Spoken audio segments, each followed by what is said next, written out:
أعوذ بالله من الشيطان الرجيم بسم الله الرحمن الرحيم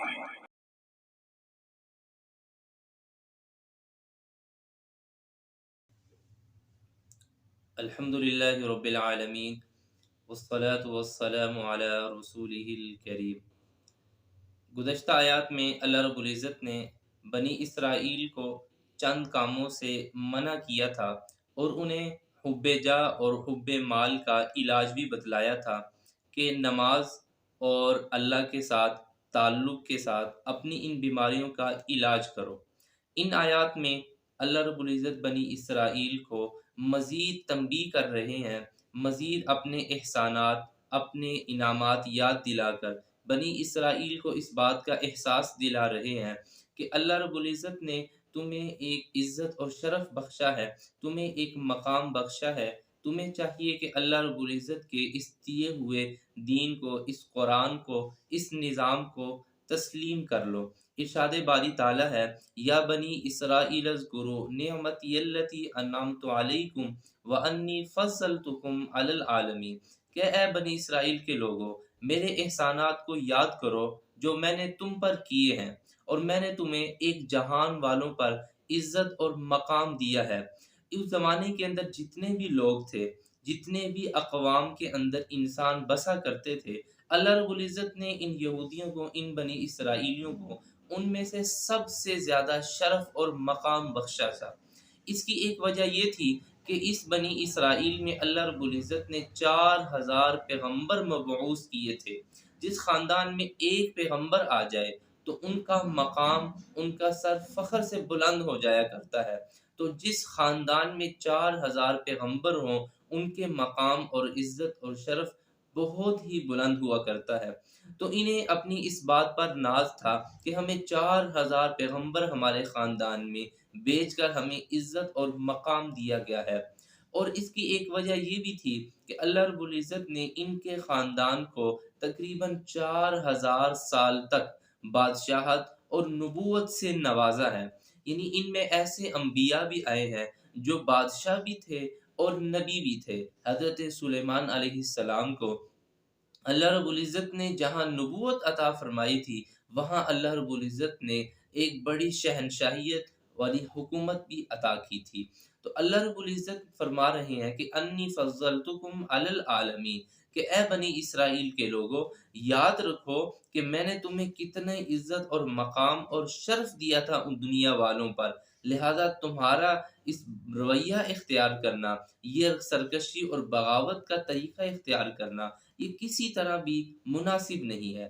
پھر اللہ رب العزت نے انہیں اگلی آیات میں ترغیب دے کر اور ڈرا کر بھی سمجھانے کی کوشش کی ہے۔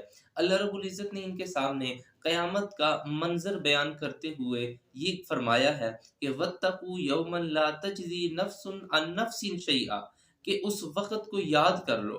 آج دنیا کے اندر تم یہ حماقت، تم یہ اللہ کی نافرمانی تو کر رہے ہو، لیکن وہ منظر بھی یاد کرو، وہ وقت بھی یاد کرو جب ایک وقت آنے والا ہے کہ کوئی کسی کی ضمانت نہیں لے گا۔ وَلَا يُقْبَلُ مِنْهَا شَفَاعَةٌ، اور میں کسی کی سفارش کو قبول نہیں کروں گا۔ وَلَا يُؤْخَذُ مِنْهَا عَدْلٌ، اور میں کسی سے کوئی بدلہ، کسی سے کوئی فدیہ، کسی سے کوئی مال لے کر اسے جہنم سے نہیں چھٹکارا دوں گا۔ وَلَا هُمْ يُنصَرُونَ، اور نہ کسی کی مدد کی جائے گی۔ اللہ رب العزت نے یہاں 4 طریقے بیان کیے ہیں۔ اگر ہم دنیا کے اندر غور کریں تو دنیا میں بھی یہی معاملہ ہے۔ کسی مجرم کو چھڑانے کے 4 طریقے ہوا کرتے ہیں۔ اللہ رب العزت نے آیت کے پہلے حصے میں پہلا طریقہ بیان کرتے ہوئے فرمایا کہ وَاتَّقُوا يَوْمًا لَا تَجْزِي نَفْسٌ عَن نَفْسٍ شَيْئًا، کہ پہلا طریقہ یہ ہے کہ انسان کسی کی ضمانت لے لے اور یہ کہہ دے کہ اس کو آپ اس جرم سے، آپ اس عدالت سے، اس جیل سے رہائی دلا دیں، میں اس کی ضمانت لیتا ہوں۔ تو اللہ فرما رہے ہیں کہ قیامت کے دن میں کسی کی ضمانت کو قبول نہیں کروں گا۔ مجرم کو چھڑانے کا دوسرا طریقہ یہ ہے کہ کسی کی سفارش ڈلوائی جائے، کسی کو سفارشی پیش کیا جائے۔ اللہ رب العزت فرماتے ہیں کہ قیامت کے دن میں کسی کی سفارش کو بھی قبول نہیں کروں گا۔ یہاں بظاہر یہ بات سمجھنے کی ہے کہ احادیث میں تو اس بات کا تذکرہ ہے، اللہ نبی کریم صلی اللہ علیہ وسلم نے فرمایا کہ شہداء، انبیاء اور حفاظ یہ اللہ کے ہاں سفارش کریں گے، اور اللہ رب العزت اس مقام پر فرما رہے ہیں کہ سفارش قبول نہیں ہوگی۔ تو سفارش کے قبول ہونے کے لیے 3 شرطیں ہیں۔ پہلی شرط یہ ہے کہ سفارش کرنے والا بھی موحد ہو، یعنی مسلمان ہو، اور دوسری شرط یہ ہے کہ جس کی سفارش کی جا رہی ہے وہ بھی مسلمان ہو، یعنی جتنے بھی عقائد ضروریہ ہیں، جتنے بھی اصول ہیں، ان سب کا اعتقاد رکھتا ہو۔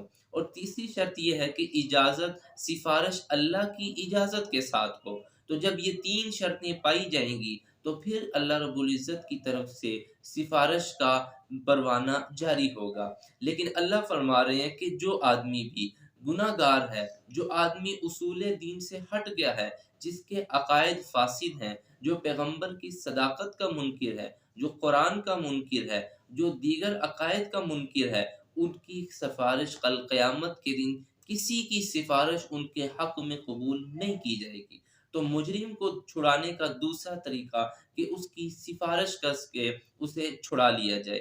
اللہ رب العزت فرماتے ہیں وَلَا يُقْبَلُ مِنْهَا شَفَاعَةٌ، یہ دوسرا طریقہ اللہ نے بیان کیا ہے کہ مجرم کو چھڑانے کا یہ دوسرا طریقہ بھی کل قیامت کے دن کارگر نہیں ہوگا، سود مند نہیں ہوگا۔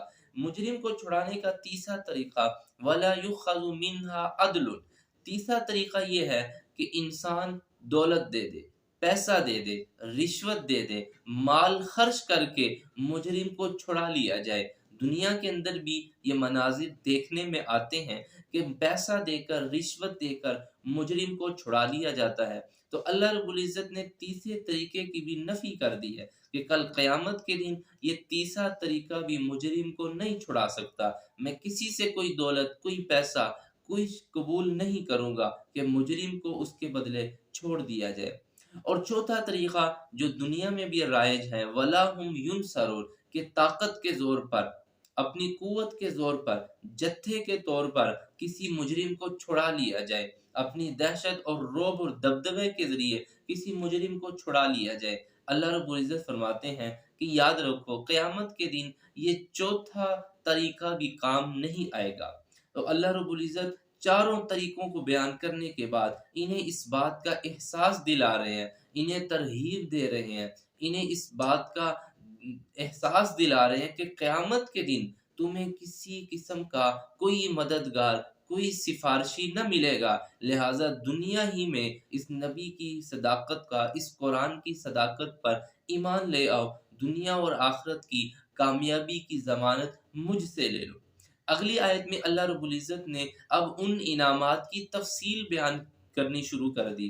گزشتہ آیات میں اللہ رب العزت نے فرمایا تھا اذکروا نعمتی، اے میرے بندو میری نعمتوں کو، میرے احسانات کو یاد کرو، کیونکہ ضابطہ یہ ہے الانسان عبد الاحسان، کہ جو آدمی کسی کے ساتھ احسان کرتا ہے تو دوسرا شخص احسان کرنے والے کا غلام بن جاتا ہے، اس کا محسن کا غلام ہو جاتا ہے کہ اس شخص نے میرے ساتھ احسان کیا ہے، اب میں اسی کا ہوں۔ تو اسی ضابطے کے تحت اللہ رب العزت بھی انہیں احساس دلا رہے ہیں کہ میں نے تم پر کتنے انعامات کیے ہیں، تمہیں کتنا مقام اور شرف اور عزت بخشی ہے۔ اب اللہ رب العزت ان انعامات کی کچھ تفصیل بیان کرتے ہوئے فرماتے ہیں وَإِذْ نَجَّيْنَاكُمْ مِنْ آلِ فِرْعَوْنَ يَسُومُونَكُمْ سُوءَ الْعَذَابِ يُذَبِّحُونَ أَبْنَاءَكُمْ وَيَسْتَحْيُونَ نِسَاءَكُمْ۔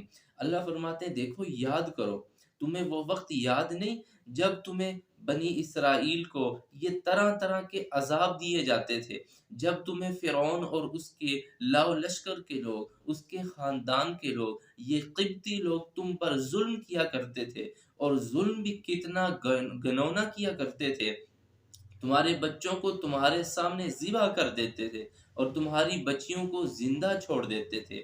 اس کا پس منظر کچھ یوں ہے کہ نجومیوں نے فرعون کو بتلایا کہ تمہاری بادشاہت میں ایک بچہ پیدا ہونے والا ہے، وہ بچہ تمہاری سلطنت کو، تمہاری طاقت کو ذرہ ذرہ ریزہ ریزہ کر دے گا اور تمہاری یہ بادشاہت ختم ہو جائے گی۔ چونکہ بادشاہت کا فرعون کو نشہ تھا، اس نے یہ حکم جاری کر دیا کہ بچوں کو قتل کر دیا جائے، بچوں کو ذبح کر دیا جائے اور بچیوں کو زندہ چھوڑ دیا جائے۔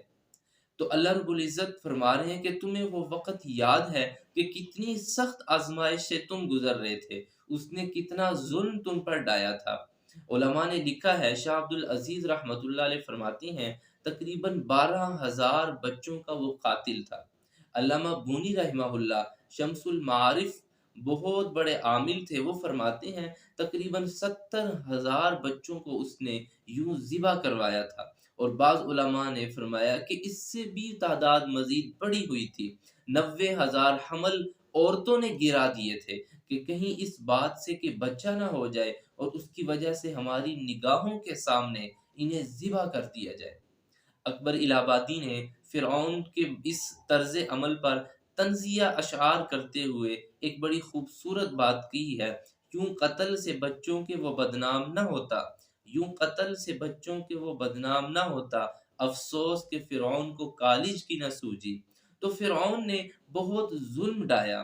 اللہ فرماتے ہیں کہ دیکھو کہ اتنا ظلم تم پر ہوا ہے، اتنی تمہیں عبرت کا نشان بنایا گیا ہے، میں نے تمہیں ان سے نجات دی ہے، میں نے تمہیں ان سے چھڑا کر تمہیں ایک عزت اور مقام کے ساتھ اس جگہ سے پار کروا دیا ہے۔ تو اللہ رب العزت اس کی مزید تفصیل کرتے ہوئے فرماتے ہیں وَفِي ذَلِكُمْ بَلَاءٌ مِّن رَبِّكُمْ عَظِيمٌ، کہ یہ تمہارے رب کی طرف سے ایک آزمائش تھی، اللہ نے تمہیں اس آزمائش سے نکال کر سکون کی زندگی عطا فرمائی۔ آگے مزید اللہ رب العزت ایک اور نعمت کا تذکرہ فرماتے ہوئے ارشاد فرماتے ہیں وَإِذْ فَرَقْنَا بِكُمُ الْبَحْرَ فَأَنْجَيْنَاكُمْ وَأَغْرَقْنَا آلَ فِرْعَوْنَ وَأَنْتُمْ تَنْظُرُونَ۔ اللہ فرماتے ہیں وہ وقت یاد کرو جب تم دریا اور سمندر کے کنارے کھڑے تھے اور آپس میں یہ چہ گوئیاں کر رہے تھے کہ یا موسیٰ انا لمدرکون، اے موسیٰ فرعون اور فرعون کے لو لشکر تو ہمیں آ پکڑے ہیں، وہ ہم پر آ دوڑے ہیں، اب ہم بچ نہیں سکتے، ہمیں آپ اس وعدے پہ لے کر آئے ہیں کہ اللہ ہمیں نجات دینے والے ہیں، وہ تو آج ہمیں پھر عبرت کا نشان بنانے والے ہیں۔ اللہ رب العزت فرماتے ہیں وہ وقت یاد کرو جب اتنا گہرا سمندر تھا کہ ایک راستہ بھی تمہیں دکھائی نہ دے رہا تھا، لیکن اللہ کا تم پر احسان ہوا، اللہ کی تم پر نعمت ہوئی، اللہ نے تمہارے لیے سمندر میں جو بظاہر اسباب کے درجے میں ایک ناممکن چیز تھی، اللہ نے اس ناممکن کو ظاہری نگاہوں میں بھی ممکن کر کے دکھا دیا اور 12 راستے تمہارے لیے بنا کر دکھا دے۔ وَإِذْ فَرَقْنَا بِكُمُ الْبَحْرَ فَأَنْجَيْنَاكُمْ وَأَغْرَقْنَا آلَ فِرْعَوْنَ۔ اللہ فرماتے ہیں صرف میں نے تمہیں نجات نہیں دی بلکہ تمہاری نگاہوں کے سامنے تمہارے دشمن کو ہلاک کر کے دکھایا ہے، کیونکہ جب دشمن نگاہوں کے سامنے ہلاک ہو تو انسان کا کلیجہ ٹھنڈا ہو جاتا ہے، انسان کے زخم کا مداوع ہو جاتا ہے۔